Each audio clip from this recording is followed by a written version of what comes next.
Nuurul-islam, reviving the sunnah of the Prophet sallallahu alaihi wasallam. The seventh and final condition of La ilaha illallah is al-mahabbah. The statement of Allah Azza wa Jal, وَمِنَ النَّاسِ مَنْ يَتَّخِذُ مِنْ دُونِ اللَّهِ أَنْدَادًا يُحِبُّونَهُمْ كَحُبِّ اللَّهِ وَالَّذِينَ آمَنُوا أَشَدُّ حُبًّا لِلَّهِ. Among men are those people who took rivals besides Allah. They love them like they love Allah, or they love them like the believers love Allah. Two ways you can understand the ayah. وَالَّذِينَ آمَنُوا أَشَدُّ حُبًّا لِلَّهِ. But those who believe love Allah more than the disbelievers love Allah, and they love Allah more than the disbelievers love their idols. Loving Allah is one of the most fundamental parts of La ilaha illallah. The Prophet ﷺ said, if I'm not mistaken, the hadith is the hadith of Abdullah bin Amr. He said, إِنَّ أَوْثَقَ عُرَى الْإِيمَانِ أَن تُحِبَّ فِي اللَّهِ وَتُبْغِضَ فِي اللَّهِ. The strongest of the handholds of Iman is that you love for Allah and hate for Allah. Loving for Allah means loving Allah with the love that is only for Him. And it means loving all those who Allah loves. So loving the Messenger sallallahu alayhi wasallam, and loving the Sahaba radiallahu anhum, loving those that Allah loves, and loving the deeds and the actions which are beloved to Allah. And it means hating all those that Allah Azza wa Jal hates, and disassociating yourself from them. You are not connected to them and they are not connected to you. This is absolutely essential. And it's essential that we bring both parts of it, loving for Allah and hating for Allah. That means the scale that by which we judge what we love is what Allah loves.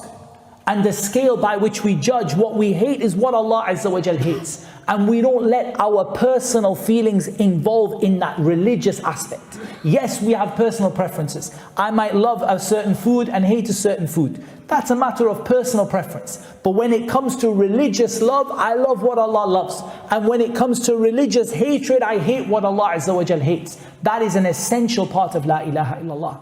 And my dear brothers, as we draw this talk to a close for the next couple of minutes, inshallah, it is really important to understand that the people today, the enemies of Islam today, are waging war against you in this aspect. And wallahi, it's a war that is not even hidden. It is in front of your eyes wherever you go. That they want you to love those things and those people that Allah Azza wa Jal hates. And they want you to hate those people that Allah Azza wa Jal, and those things that Allah Azza wa Jal loves. So it's extremely important that we hold on to this concept of al-wala wal-bara. Loving what Allah Azza wa Jal loves and hating what Allah Azza wa Jal hates. This is something that Allah Azza wa Jal told us in the Quran with regard to, for example, Ibrahim, with what he said to his people. This is essential, wallahi, that we understand this. Allah Azza wa Jal told us with regard to Ibrahim what he said to his people. They said to him, Inna bura'a'u minkum. We have nothing to do. We have nothing to do with you. They said, we have nothing to do with you. Enmity and hatred has appeared between us and you until you worship Allah alone. This statement, or until you believe in Allah alone. This statement is absolutely essential that we understand it. And we understand that we have to have our allegiance and love and our connection to be for Allah Azza wa Jal, and to be for the Messenger sallallahu alaihi wasallam, and to be for the Muslims. And that we have to cut off and disassociate ourselves from the things which oppose that. We have to cut ourselves off from and disassociate ourselves from the things which oppose that. As Allah Azza wa Jalla said, وَمَن يَتَوَلَّ اللَّهَ وَرَسُولَهُ وَالَّذِينَ آمَنُوا فَإِنَّ حِزْبَ اللَّهِ هُمُ الْغَالِبُونَ. Allah Azza wa Jalla, He said, whoever shows allegiance to Allah and His Messenger And the believers, it is the party of Allah who will be victorious.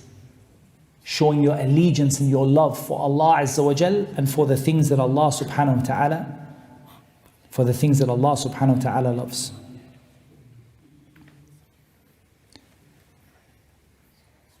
I want to just briefly touch upon the conditions of Muhammad